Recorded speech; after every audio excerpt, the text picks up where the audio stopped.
Vamos en nuestras Biblias, por favor, a Efesios capítulo 5, versículo 9.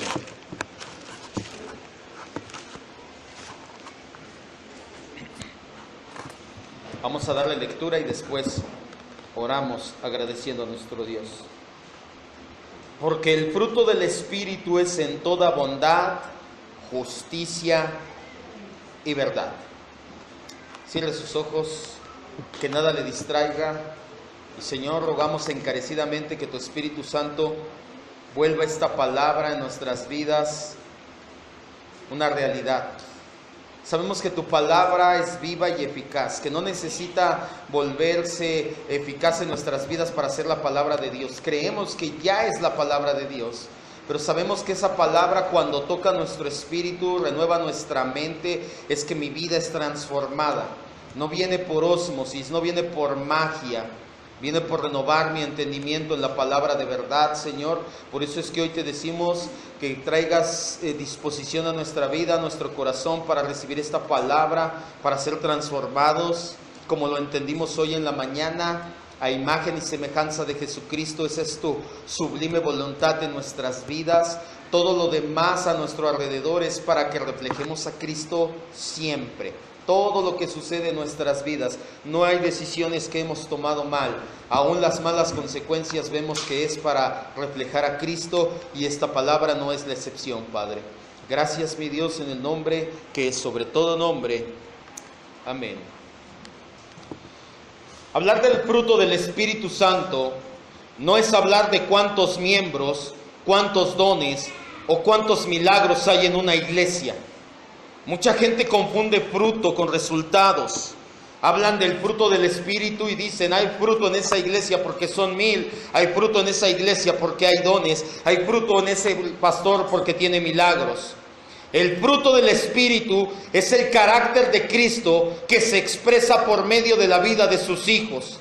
Ese fruto tiene varias características. Como algunos se darán cuenta, no son 9 las características. 9 encontramos en el libro de Gálatas 5, 22 y 23, que son amor. Vamos a recapitular para poder entrar de lleno. El amor entendimos que es una decisión y un compromiso más que una emoción o un sentimiento.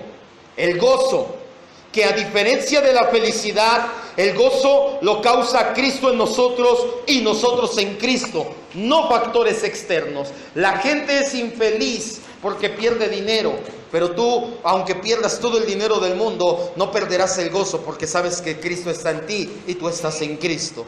La paz no es la falta de problemas. El mundo te ofrece una paz relativa. Jesús mismo dijo: mi paz os dejo, mis paz os doy, no como el mundo la da. La paz del mundo es la falta de problemas. La paz que nosotros tenemos es la seguridad eterna de nuestra salvación en Cristo. Paciencia nos habla más, no tanto de la cantidad de tiempo en la que esperas, sino la forma en que lo haces. Puedes esperar un año, pero estar como desesperado, decimos en México, como león enjaulado, impaciente y diciendo: ¿por qué? O puedes esperar un día y decir: Señor, si es tu voluntad, adelante. Una persona que espera un día diciendo: Señor, tú eres soberano, yo en ti confío, es más paciente que aquel que tiene que esperar un año y todo ese año se la pasa quejándose.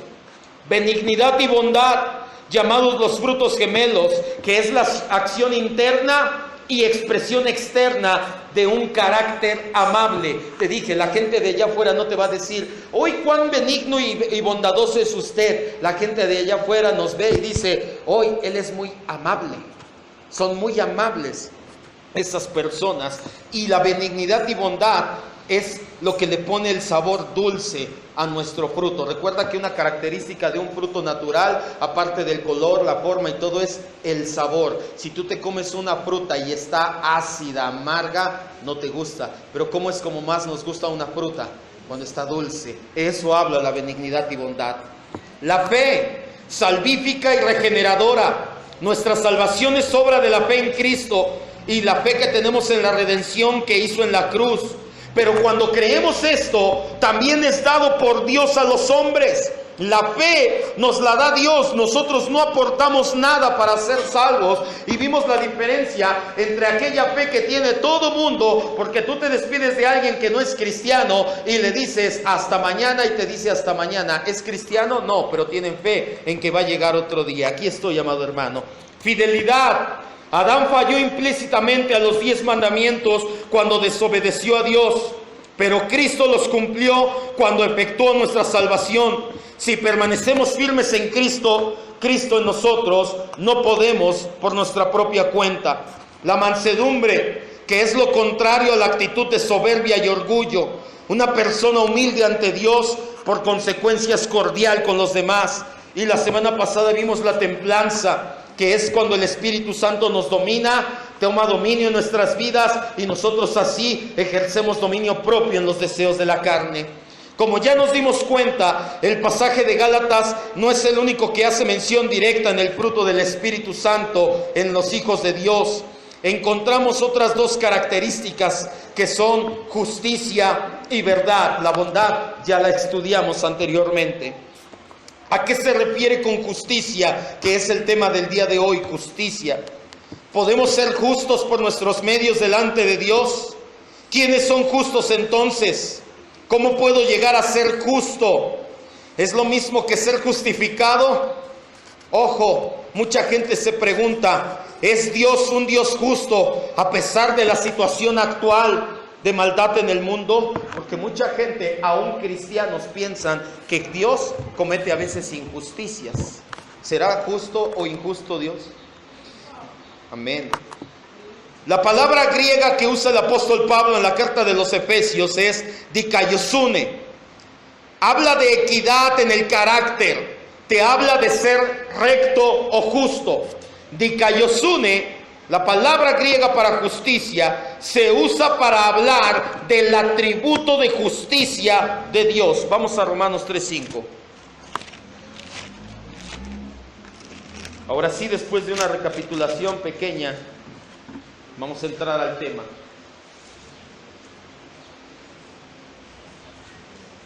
Dikaiosune,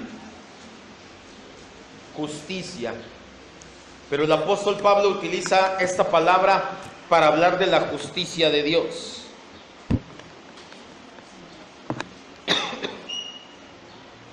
Romanos 3:5 dice: si nuestra injusticia hace resaltar la que dice la justicia de Dios. ¿Qué palabra utiliza Pablo para hablar de la justicia de Dios? Dikaiosune, que tiene un carácter, una cualidad de que es justo. Dice, su incredulidad, ¿qué diremos? ¿Será injusto Dios que da castigo? Hablo como hombre, dice el apóstol Pablo, como hombre natural, obviamente, decía él. Las Escrituras nos dicen que Dios es un ser absolutamente justo, que siempre actúa de manera perfecta de acuerdo a quién es Él, es decir, de acuerdo a su propio carácter. Al decir que Dios es justo, es decir que no se equivoca, que no hay nada incorrecto en su naturaleza o sus obras, que todo lo que Dios hace siempre es justo, no que hace cosas justas, que Él es justo y por consecuencia todo lo que hace es justo. Dios nunca será o hará algo que se justificaría como algo malo. Sus obras, sus decretos, sus juicios, su voluntad son perfectos. Decir que Dios es injusto o que actuó injustamente alguna vez o en alguna situación sería decir que Dios se equivocó, que no hizo las cosas de manera perfecta y automáticamente descalificaría para ser Dios. Todo esto es hablar de la justicia de Dios. Una cosa es que no entendamos, que no nos agrade, que no nos guste, que no disfrutemos su justicia en su perfecta voluntad. Y otra muy distinta es que Dios sea injusto. Hay veces que nos ponemos a pensar, ¿justo Dios? Pero si a mí me pasa, si yo, ahorita lo vamos a ver, una cosa es que no entendamos o que no nos agrade o que no disfrutemos la decisión y la voluntad de Dios, y otra cosa es que Dios sea injusto. Vaya a Job 36, 22 y 23.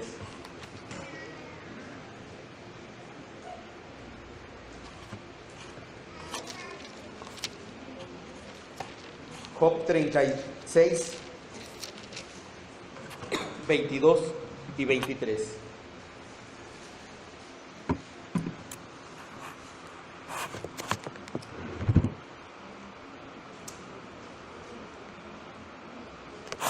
Escuche lo que dice la Escritura.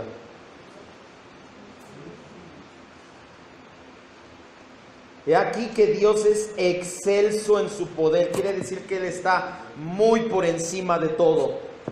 Dice, ¿qué enseñador semejante a Él? ¿Quién le ha prescrito en su camino?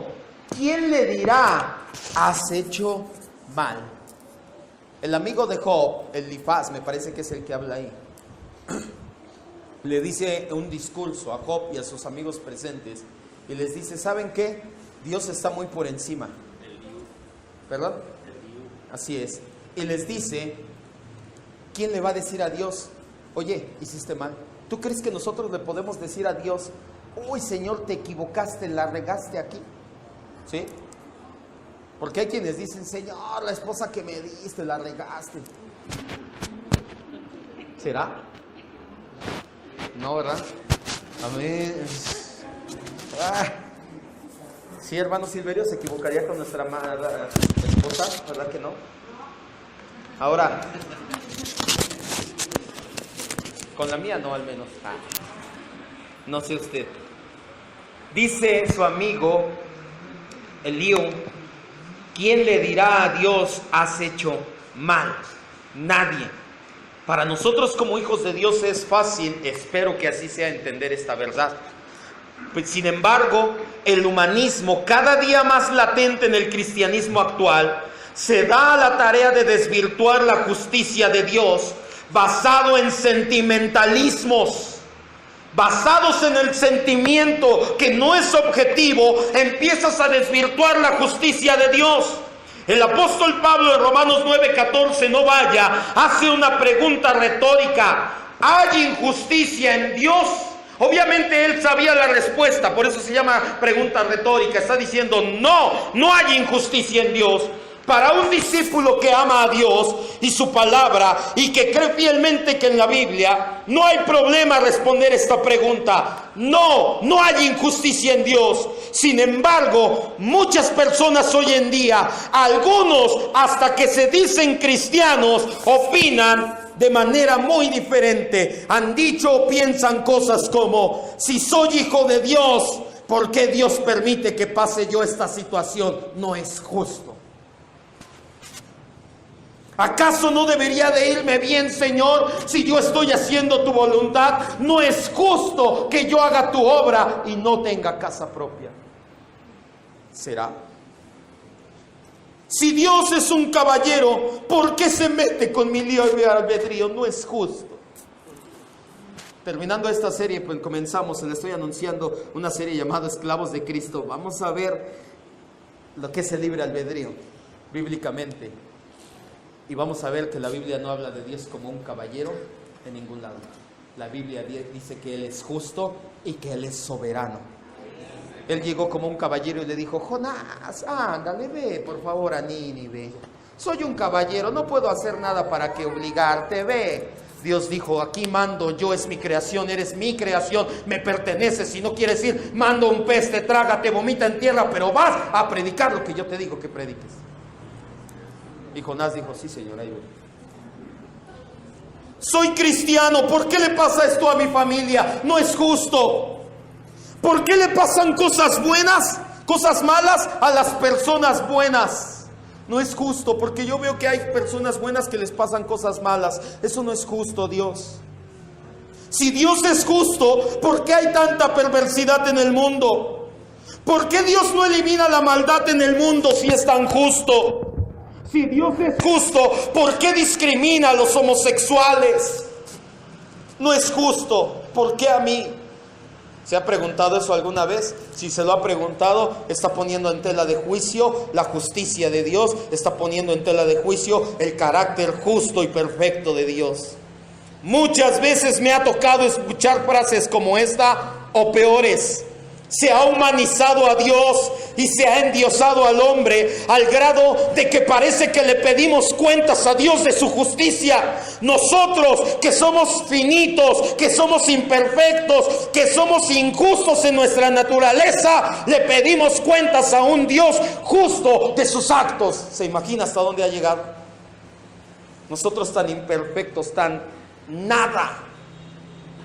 Trapos de impiedad son nuestras obras. De inmundicia, perdón. Pero eso sí, nos queremos parar y decirle: Dios, ¿por qué haces eso?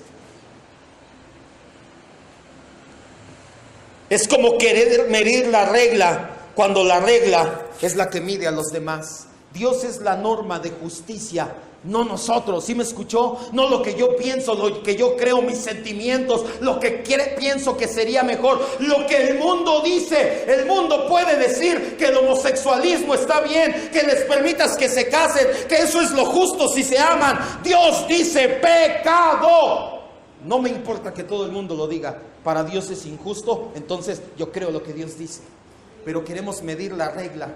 Una regla, sacas una regla, un metro, y en lugar de que dejas que el metro te mida, tú dices: a ver, déjame ver cuánto mide ese metro, y lo quieres medir con tus palmas.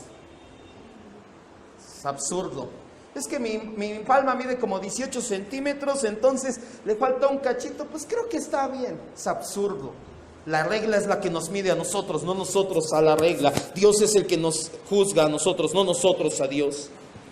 Gente que dice: ¿por qué si Dios es justo no elimina la maldad del mundo? De ser así, seríamos los primeros en irnos tú y yo. La próxima vez que alguien te diga: si Dios es tan justo, ¿por qué no elimina la maldad? Le dices: porque ya te hubiera eliminado. Y a mí también. A mí también. Si Dios es tan justo, ¿por qué no elimina la maldad? De ser así, los primeros en irnos seríamos los seres humanos. Bendita misericordia que va unida a su justicia. De no ser así, ninguno de nosotros estaríamos aquí diciendo: gracias Dios por rescatarnos. Y un aplauso a Cristo.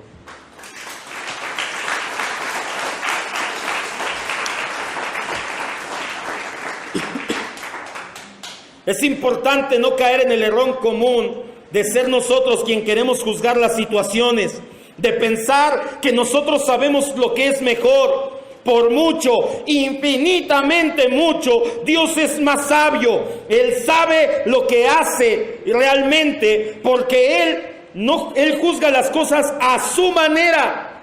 Nosotros, por ejemplo, juzgaríamos como injusto lo que sucedió con Santiago y con Pedro. Vaya, Hechos 12, del 1 al 2. Dios es el que juzga, no nosotros. Cuando la Biblia dice juzga con justo juicio, te dice que juzgues conforme a los parámetros de la Escritura, no a lo que tú crees que es mejor. De ser así, podríamos encontrar una injusticia en Dios. Santiago y Pedro,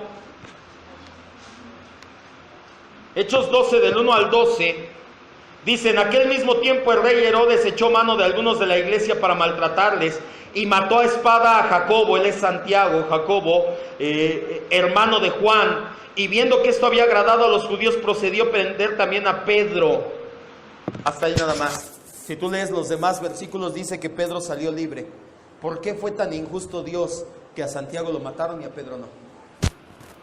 ¿Fue injusto Dios? Pero los dos caminaron. Si tú lees la Biblia, hubo 3 discípulos, 3 apóstoles que fueron considerados columna, que estaban con él en la transfiguración, que fueron con él cuando resucitó a la hija de Jairo, que fueron Santiago, Pedro y Juan.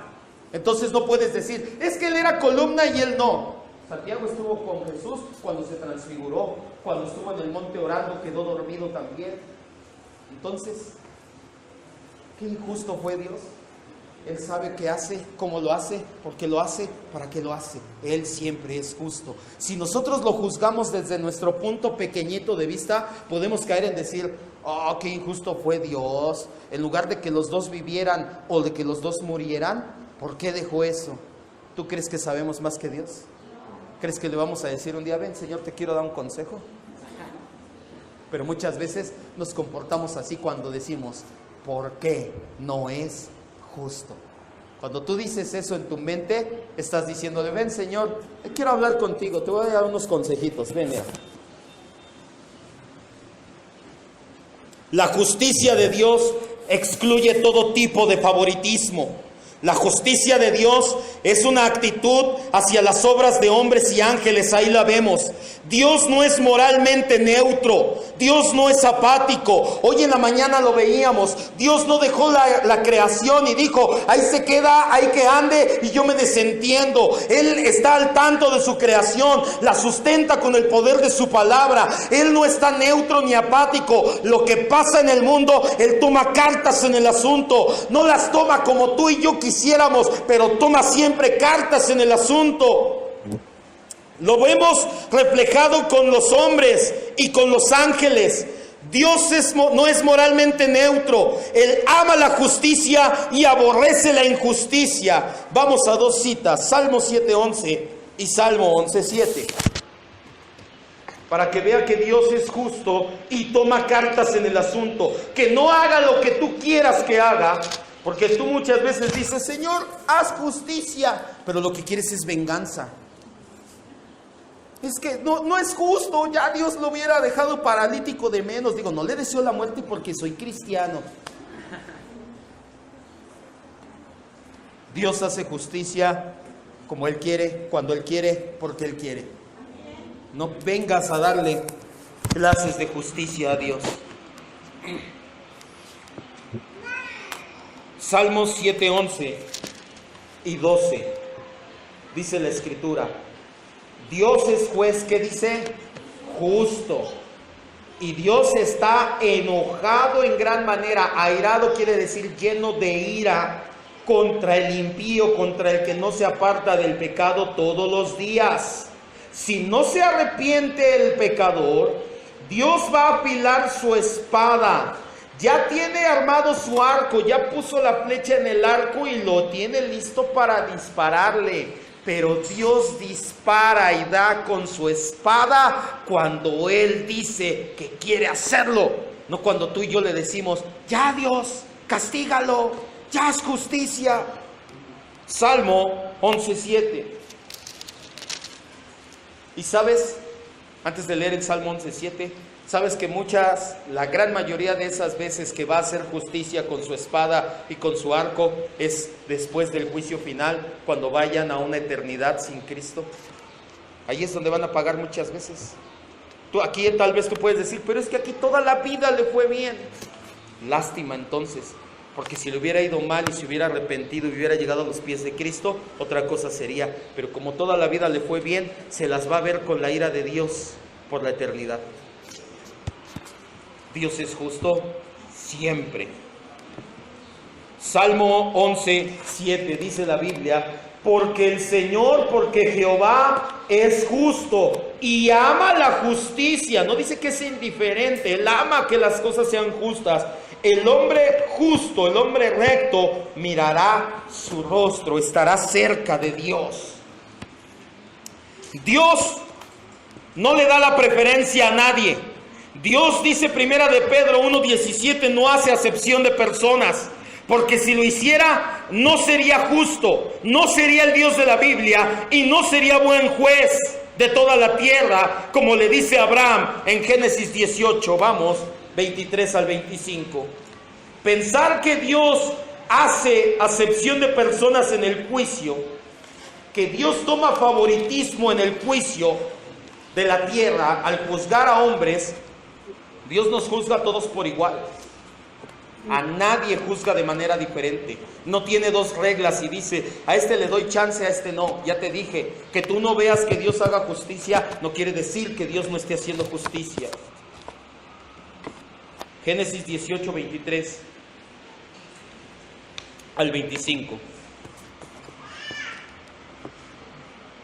Lejos esté de ti hacer tal que hagas morir al justo con el malo, y que sea el justo tratado como el malo. Nunca tal haga el juez de toda la tierra. ¿No ha de ser lo que es justo? Entonces respondió Jehová, si hallare en Sodoma 50 justos dentro de la ciudad, perdonaré a todo este lugar por amor a ellos.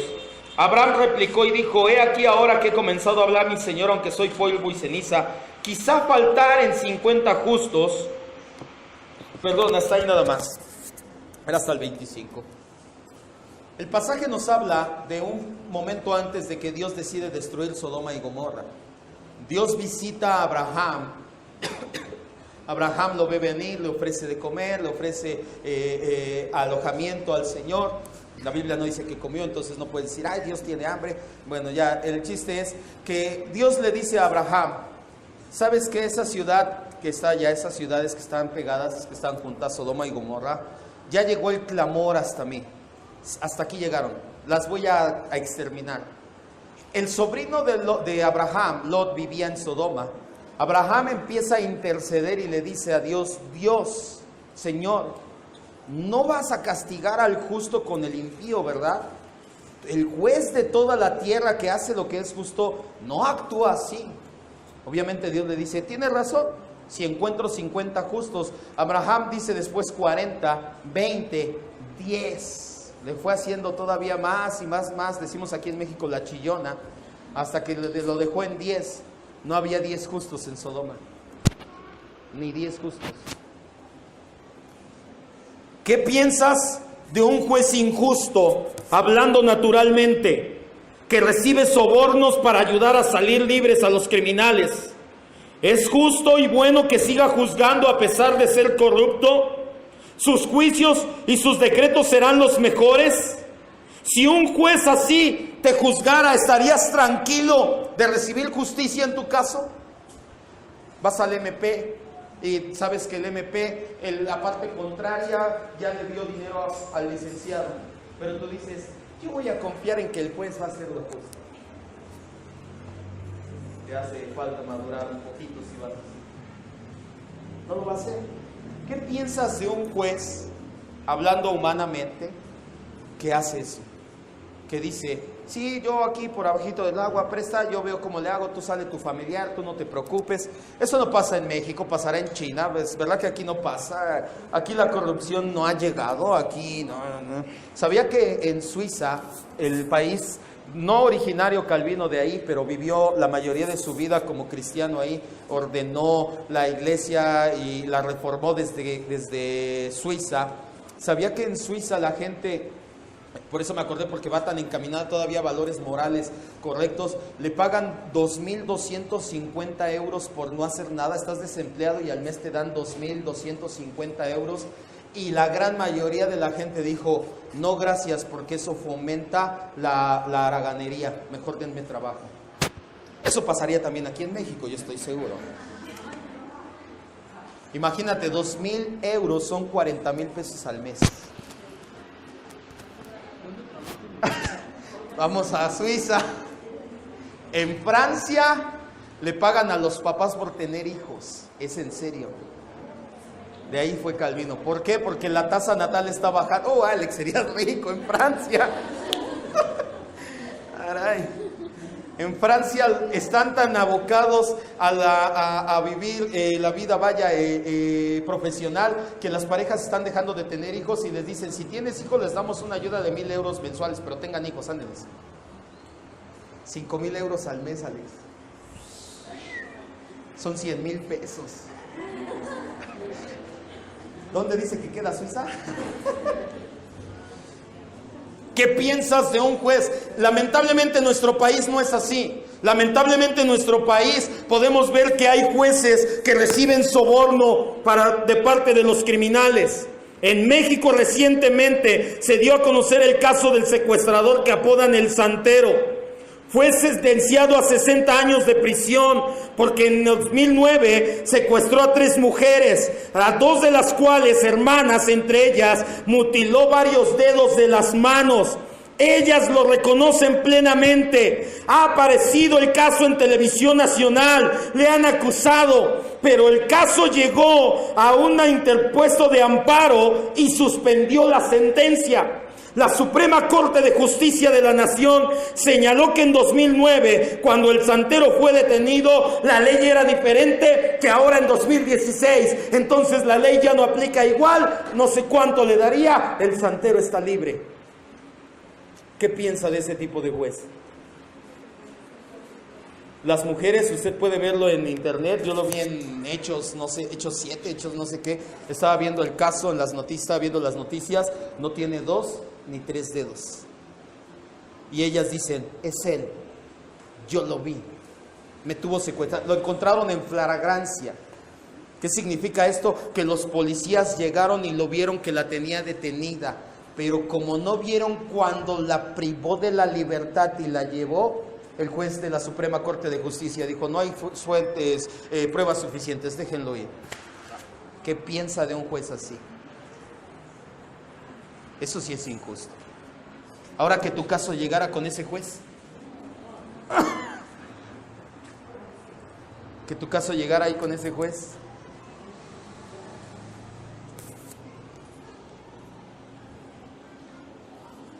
En pocas palabras, no solamente sentenciaron la condena del santero, lo dejaron libre. ¿Qué piensas de este tipo de juez? ¿Actuó justamente? ¿Le hizo justicia a las personas secuestradas y mutiladas? No se necesita ser un experto en derecho penal para saber que fue algo injusto, que no solo violó la ley, también dejó ver que el juez que liberó es un juez en el cual no se puede confiar. ¿Qué pasa con Dios? ¿Se puede confiar en Él como nuestro juez? ¿Sería justo que Dios dejara el pecado sin castigo? ¿No? Que Dios dijera, ay, es que estos son bien pecadores, es una lana y entran al cielo. O que dijera, a ver, como el pollo cuando lavaba el Chevy, y decía, ay, quedó bien bonito, y levantaba el tapete y toda la basura abajo del tapete. Que así le hiciera a Dios con nuestro pecado, que levantara la alfombra, lo echara abajo de la alfombra y le tapara. Ya. Eso solamente es tapar el sol con un dedo, decimos aquí en México. Muchas personas quieren un Dios justo con todos los demás, pero quieren que con Él sea benevolente y olvidadizo. Creen que Dios debe de castigar la maldad, pero se olvidan que de ser así comenzaría con ellos mismos. Dios es justo siempre, por lo tanto podemos estar seguros que este tipo de caso de corrupción jamás va a pasar con Él. Pero eso nos mete en una situación muy difícil. Si Dios siempre es santo y justo y jamás va a dejar de dar el justo pago por el pecado y al pecador en consecuencia, entonces, ¿quién puede librarse de esa justicia? ¿Acaso habrá alguien que diga, yo nunca he pecado? ¿O podríamos decir nosotros ir y sobornar a Dios? ¿Podríamos escaparnos de su justa ira? La respuesta a todo esto es jamás. Vamos a ver Romanos 3, 10, 23 y 6, 23.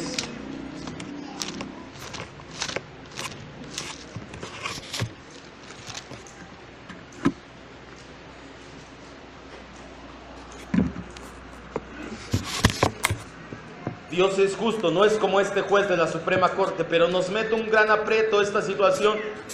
No lo podemos sobornar y Él va a dar el justo pago por los pecados.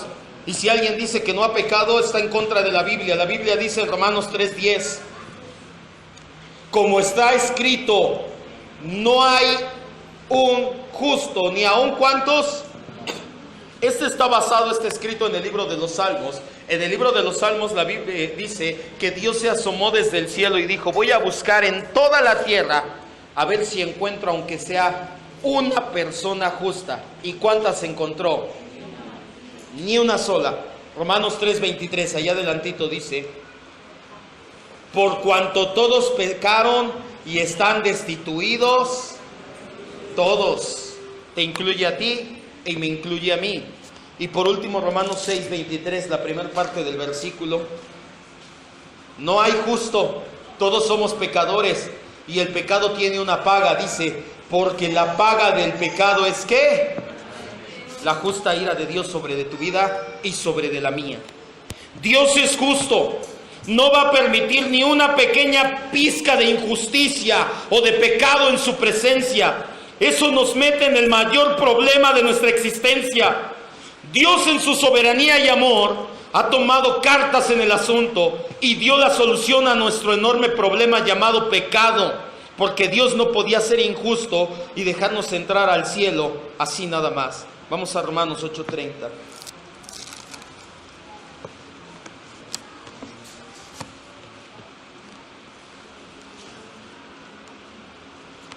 Romanos 8:30. Y a los que predestinó, a estos también llamó. Y a los que llamó, ¿qué dice que nos hizo? Nos justificó. Quiero que me ponga mucha atención.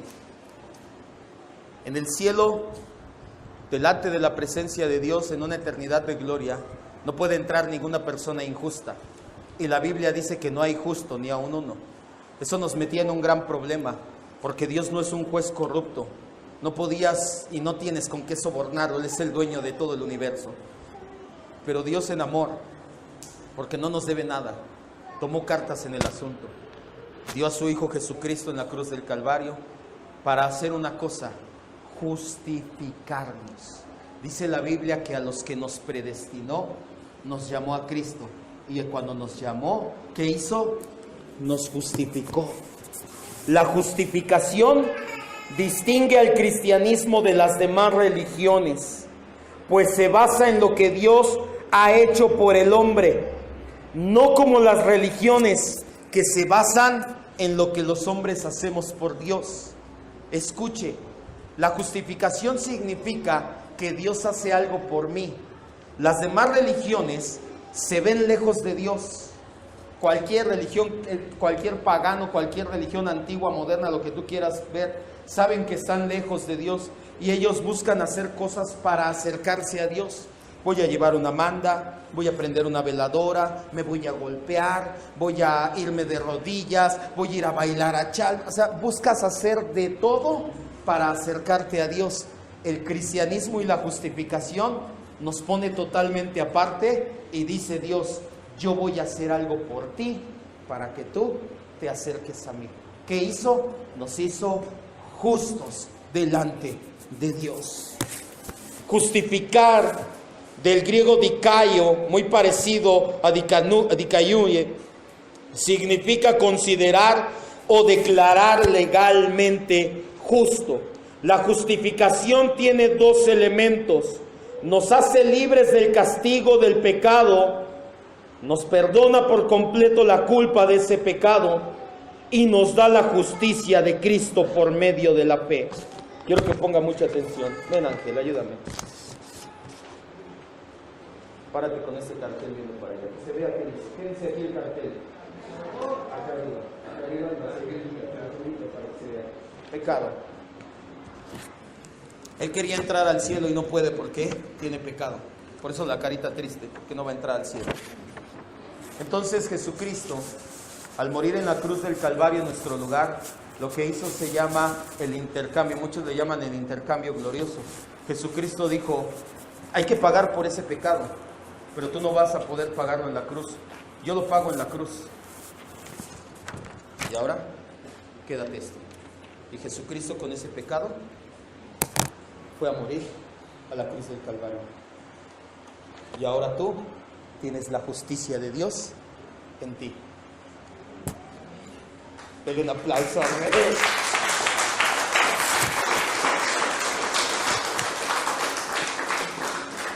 La justificación, no tiemble, mijo, ya siéntese. Ahí quédatelo porque ahorita lo vas a usar. Vas a usar este también. Ahorita, por eso los hice. Cuando estaba estudiando para la predicación dije, ¿cómo le hago para que? Dije, ya sé cómo le vamos a hacer. La justificación viene solamente por creer en la obra consumada de la cruz del Calvario. ¿Sabes qué haces tú para recibir la justicia? Ese que dice justicia, creer en Cristo, que murió en tu lugar, que llevó el pecado, arrepentirte, tomarlo por fe. No tienes que hacer mandas, no tienes que pagar, no tienes que dar tributo, no tienes que hacer nada. Por fe lo crees y eres justo delante de Dios. Eso es la gracia de Dios. Cuando naces de nuevo por la gracia de Dios, es que dejas de ser pecador y pasas a ser justo delante de Dios. Es por eso que parte del fruto del Espíritu es la justicia. Tú ya eres justo porque Cristo te dejó la justicia. Ahora reflejas esa justicia. Ven nuevamente. Cuando él tenía este cartel, ¿cómo se comportaba? Como pecador.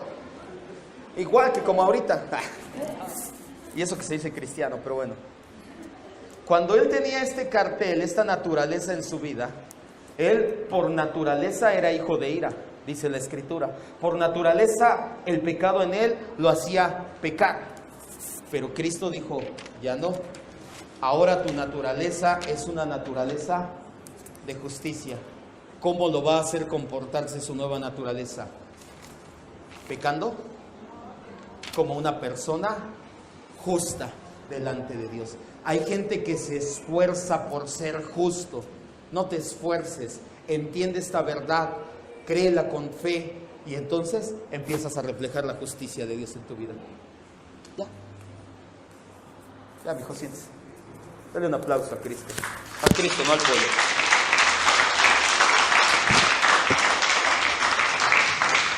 Cuando nacemos de nuevo por la gracia de Dios, dejamos de ser pecadores y pasamos a ser justos delante de Dios.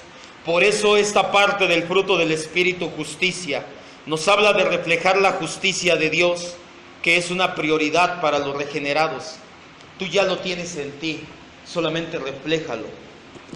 Un cristiano por su nueva naturaleza ya no es injusto, no se comporta injustamente, ni siquiera se goza en la injusticia. Un cristiano ahora puede vivir como justo delante de Dios porque su naturaleza ha cambiado. La mejor forma de manifestar la justicia de Dios es viviendo en santidad, apartados de los deseos viciados de la carne, andando en el Espíritu, en pocas palabras. Las oportunidades para manifestar la justicia de Dios en el mundo injusto abundan. La gente es justa por naturaleza. Ahora, ¿cuántas oportunidades no te da el mundo todos los días de reflejar la justicia de Dios? ¿Qué tienes que hacer? Entender eso con toda tu fe, que no es algo que tú hiciste o lograste, que Dios en su gracia quitó el pecado y puso la justicia.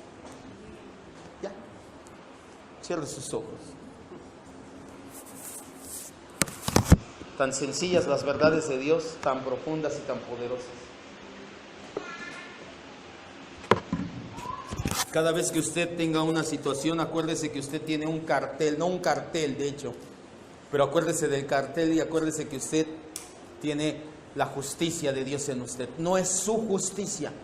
Usted y yo no actuamos justamente porque es nuestra justicia. Esa es limitada, esa se queda corta. Es la justicia de Dios. Cristo nos dio su justicia, Él tomó nuestro pecado y Él pagó por nuestro pecado en la cruz. Glorioso intercambio. Nosotros le damos el pecado, Él nos da la justicia para que podamos vivir justamente. En un mundo injusto, las oportunidades para reflejar la justicia de Dios son incontables.